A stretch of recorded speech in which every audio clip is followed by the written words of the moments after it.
রাব্বুল আলামিন সুন্দরভাবে জানাইতেছেন, ইয়া আইয়ুহান নাবিয়্যু, হে নবী, ইয়া আইয়ুহান নাবিয়্যু ইন্না আরসালনাকা, নিশ্চয় আমি আপনাকে পাঠাইছি শাহিদা, সাক্ষ্যদাতা হিসাবে। কোন সুবহানাল্লাহ। আয়াতের ভিতরে 5টি গুণের কথা আল্লাহ তাআলা ঘোষণা করলেন। 1 নাম্বার গুণ হলো আমার নবীকে পাঠাইলেন কি হিসাবে? সাক্ষীদাতা হিসেবে। জোরে কান, কি হিসাবে? সাক্ষীদাতা হিসাবে আমার নবীকে পাঠাইলেন। আবার আল্লাহ তাআলা কোরআন দিয়ে জানাইলেন, আরসালনাকা শাহিদা, শাহিদা বন্ধু, আপনাকে আমি সাক্ষ্যদাতা হিসেবে পাঠাইলাম। আচ্ছা বলেন তো নবী কি সাক্ষ্য দিবে? আজ তো নবী বেঁচে নাই, নবী তো আজকে দুনিয়া থেকে ওয়াফাত নিয়ে চলে গেছে। তাহলে নবী কেমনে সাক্ষ্য দিবে? তাফসীরের ভিতরে লিখেছে আমার নবী জিন্দা, নবী জীবিত, নবী জীবিত। আমার নবীজি সাক্ষ্য দিবে কেমনে? বলে তোমরা যে সকাল সন্ধ্যায় আমল করো, সকালে তুমি যে আমল করো, সকালে যেই তুমি আমল করো, দরুদ পড়ো, সালাম দাও, তাসবিহ টেপো, যা কিছু করো, আল্লাহ রব্বুল আলামিন এই আমলগুলো আমার আপনার নবীর নিকটে পৌঁছায় দেয়। কোন সুবহানাল্লাহ। সন্ধ্যাবেলা তুমি যে আমল করো, সমস্ত আমলগুলো আমার নবীর নিকটে পাঠায়া দেয়।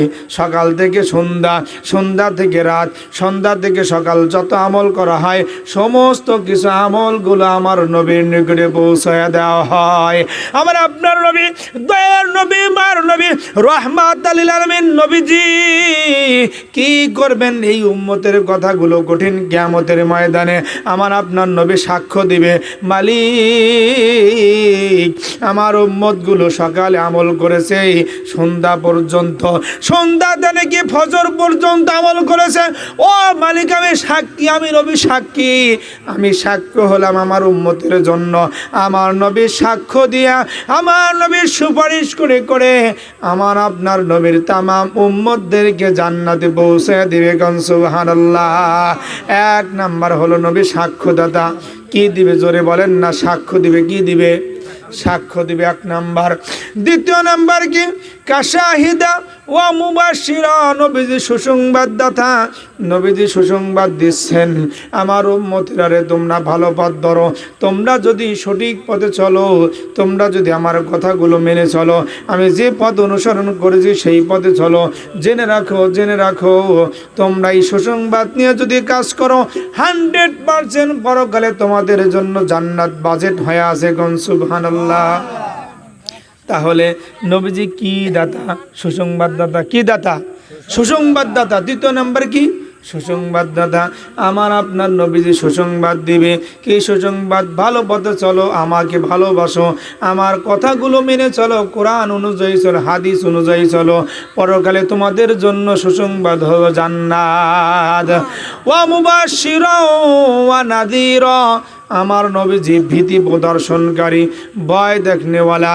আমার নবীজি ভয় দেখাইছেন, ভীতি দেখাইছেন, তোমরা খারাপ পথে চলো না, তোমরা খারাপ পথে চলো না। তোমরা যদি আল্লাহর সাথে দুশ্মনী করো, নবীর সাথে দুশ্মনী করো, নবীকে নিয়ে যদি তোমরা সমালোচনা করো, তোমাদের জন্য কোনোদিন জান্নাত নাই, জান্নাত নাই, তোমাদের জন্য রয়েছে দোজখ আর দোজখ।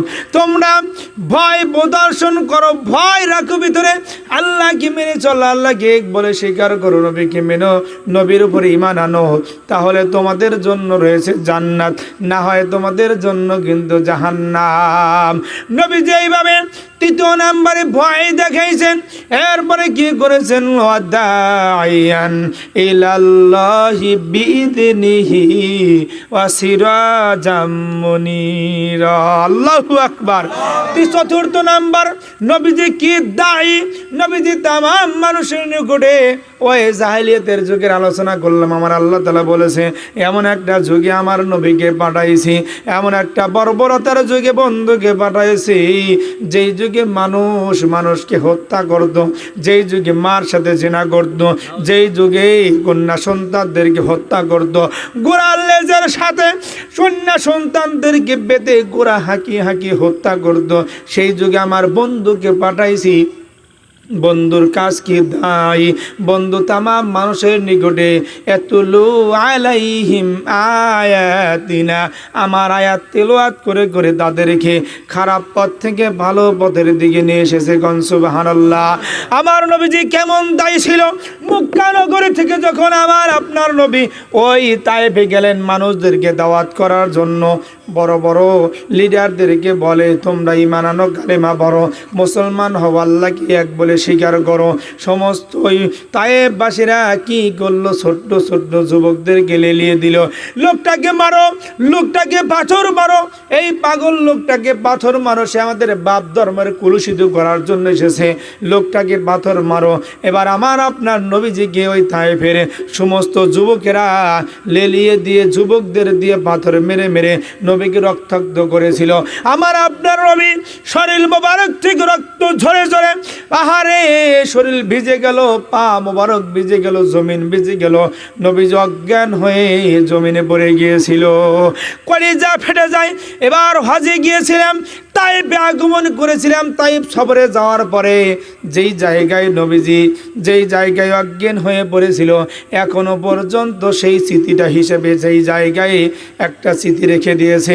এই জায়গায় নবীজি অজ্ঞান হয়ে পড়েছিল, ওই জায়গাটা থেকে আর থামাইতে পারেনি, চোখের পানি থামাইতে পারেনি, কলিজা ছেড়ে যায়। দয়ার নবী, মার নবী, এই জায়গায় এমন একটা জায়গা, এই জায়গায় নবীজি অজ্ঞান হয়ে পড়েছিল। নবীজি অজ্ঞান হয়ে পড়ল। নবীজি যখন অজ্ঞান হয়ে আসে, নবীজির হুঁশ আসলো, এই মুহূর্তে জিবরাইল আগমন করলো, নবীজির কানে কানে বলে, হুজুর আমি এসেছি, আমার এক জাক ফেরেশতাদের সঙ্গে সাথীদের নিয়ে এসেছি, আপনি বলেন হুজুর বলেন, আমরা তায়েফের পাহাড় তুলে সমস্ত তায়েফবাসী কি পাউডার বানাইব হুজুর? আপনি বলেন না, বলেন না। আমার আপনার নবীজি অভিমান করে বলে, জিবরাইল রে, যখন তায়েফবাসীরা পাথর মেরেছিল তখন তুমি কোথায় ছিলে? এখন দরদ দেখাইতেছো, কোথায় ছিলে, কোথায় ছিলে?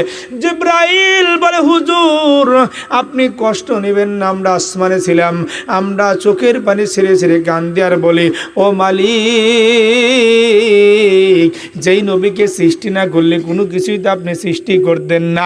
তায়েফবাসীরা আপনার হাবিবকে পাথর মেরে মেরে আঘাত করে রক্তাক্ত করে অজ্ঞান করে রেখেছে। হুজুর আমরা এইভাবে আল্লাহর দরবারে ফরিয়াদ করি। আল্লাহ তাআলা ডাক দেয়া বলে, জিবরাইল তুমি আমার চাইতে বেশি মহাব্বতকারী না, তুমি আমার চাইতে বেশি জানো না। আমার বন্ধুকে মারি খাওয়ায়া বন্ধুর উম্মতদের সমস্ত গুনাহগুলো মাফ করে বন্ধুর উম্মতদেরকে আমি জান্নাতে নিয়ে যাব। গণ সুবহানাল্লাহ। নবীজির কাছে যখন বললাম না পাহাড় তুলে পাহাড় দিয়ে তায়েফবাসীকে শেষ করে দেব, আমার নবীজি চোখের পানি ছেড়ে দিয়ে গান দেয়ার বলে, জিবরাইল ভাই না না, তাদেরকে মেরো না, আজ যদি তারা নাও বোঝে একদিন তারা কালেমা পড়বে, তাদের সন্তানরা কালেমা পড়বে, সমস্ত তায়েফবাসী আল্লাহওয়ালা হয়ে যাবে। গণ সুবহানাল্লাহ। আরে ওই তায়েফ আগমন করেছিলাম, তায়েফে যখন গেলাম, আহারে সোনার তায়েফবাসীরা সোনার মানুষে গঠিত হয়ে গেছে। সেই তায়েফবাসী যেই জায়গায় নবীজিকে পাথর মেরেছিল, যেই জায়গায় যেই আঙ্গুরের বাগানের ভিতরে নবীজিকে নিয়ে গিয়েছিল, দেখেছি এখন সেই তায়েফবাসীর প্রত্যেকটি মানুষগুলো বর্বরতার যুগ থেকে নবীর রক্ত ঝরার কারণে সমস্ত মানুষগুলো সোনার মানুষে পরিণত হয়ে গেছে। গণ সুবহানাল্লাহ। আর সেই নবীর আলোচনা করা যায় না, সেই নবীর আলোচনা করতে গেলে বাধা দেয়, সেই নবীর আলোচনা করতে গেলে কয় বেদাত বেদাত। এই সমস্ত মানুষগুলোর কি একটু বিবেক নাই? নবী যাহার বাঙ্গা পরিশ্রম করেছে, নবী রক্ত জড়াইছে, আজ আমরা সোনালী যোগ পেয়েছে, আজ আমরা ওপেনে নামাজ পড়ি, ওপেনে জিকির আজগার করি, আজ আমরা ওপেনে আমরা ওয়াজ নসিহত করি, আজকে আমরা ওপেনে আজান দেই, আজকে কোনো বাধা নাই, বাধা নাই, যেই নবীর কারণে রক্ত ঝরার কারণে। আর সেই নবীর আলোচনা করতে গেলে, সেই নবীর কথা বলতে গেলে অমনি করেই তাদের গা জ্বলে, কারণ কি কিছুই কি বোঝা যায় না। আহারে ওইদিকে আমরা কান দেব না। নবীর প্রেম, নবীর মহব্বত, নবীর ভালোবাসা নিয়ে যতদিন থাকবেন মনে রাখবেন আপনার দুনিয়াতেও আপনি সুখী, পরকালেও আপনি সুখীগণ। সুবহানাল্লাহ। এরপরে 5 নম্বরে কি আমার আল্লাহ তাআলা বলতেছেন ওয়াদাইয়ান ইলাল্লাহি বিইذনিহি ওয়াসিরাজাম